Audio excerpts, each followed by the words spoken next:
শিবের তৃতীয় চক্ষুর রহস্য কী? কতবার নিজের তৃতীয় নয়ন খুলেছেন মহাদেব? ভোলানাথকে বলা হয় ত্রিম্বাকেশ্বর, কারণ তার তিনটি চোখ আছে। জানেন কি ঠিক কতবার নিজের তৃতীয় চক্ষু উন্মীলন করেছেন মহাদেব?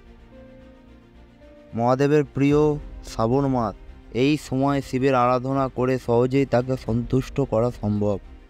মহাদেব আর তার সব দেবতাদের থেকে আলাদা। তার মাথায় চাঁদ, গলায় জড়ানো সাপ, পরনে বাঘছাল, আর মহাদেবের তিনটি চোখ আছে। তবে সব সময় মোটেও তৃতীয় নয়ন খোলেন না মহাদেব।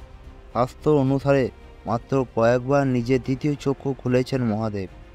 জেনে নিন কখন এবং কেন মহাদেব তৃতীয় চক্ষু খুলেছিলেন তিনি।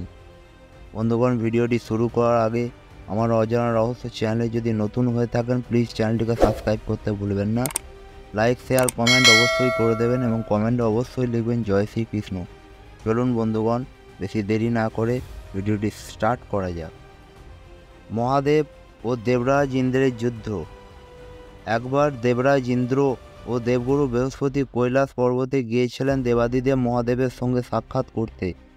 তখন তাদের ধৈর্যের পরীক্ষা নেওয়া শুরু করেন মহাদেব। এক সন্ন্যাসীর রূপ ধারণ করে তাদের পথ আটকে ধ্যান শুরু করেন মহাদেব।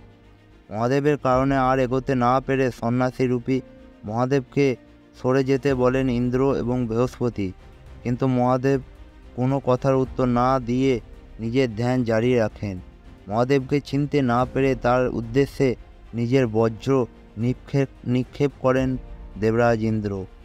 এই সামান্য কারণে দেবরাজকে বজ্র নিক্ষেপ করতে দেখে ক্ষিপ্ত হন মহাদেব। রাগের বশে খুলে যায় তার তৃতীয় নয়ন। সেই সময় কোনো রকমে তাকে শান্ত করে ইন্দ্রকে রক্ষা করেন দেবগুরু বৃহস্পতি, কিন্তু একবার তার তৃতীয় চক্ষু খুললে সেই শক্তি নিক্ষেপ না করে তা বন্ধ করা যায় না। তাই তখন মহাদেব তার তৃতীয় চক্ষের দৃষ্টি সমুদ্রের দিকে নিক্ষেপ করেন। তখন তার থেকে জলন্ধর অসুরের জন্ম হয়।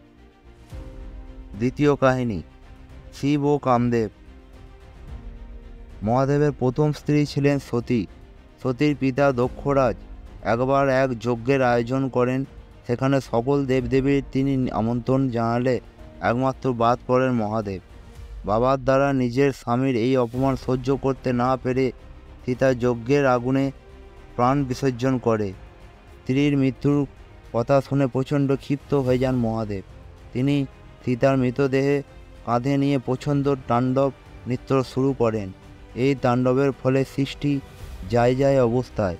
তখন বিষ্ণু সুদর্শন চক্র দিয়ে সীতার দেহ খণ্ড খণ্ড করে ফেলেন। সীতার দেহে বিভিন্ন টুকরো যেখানে পড়ে সেখানে গড়ে ওঠে সতীপীঠ।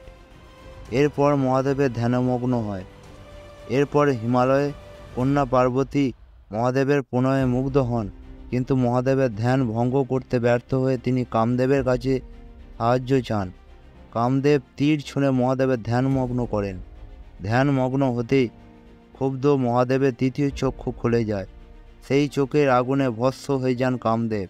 পরে কামদেবের স্ত্রী রথির প্রার্থনায় কামদেবের প্রাণ ফিরিয়ে দেন মহাদেব। তৃতীয়, দেবী ও পার্বতী। একবার মহাদেবের সঙ্গে খেলতে খেলতে দেবী পার্বতী দু হাত দিয়ে মহাদেবের দুই চোখ চেপে ধরেন। অজান্তে পার্বতীর এই ভুলে গোটা পৃথিবী অন্ধকার হয়ে পড়ে। তখন সৃষ্টি রক্ষা করতে মহাদেব তার তৃতীয় চক্ষু খোলেন। বলা হয়ে থাকে সেই সময় পার্বতীর হাত থেকে এক ফোঁটা ঘাম মাটিতে পড়ে। সেই ঘাম থেকে জন্ম হয় অন্ধক নামক এক রাক্ষসের।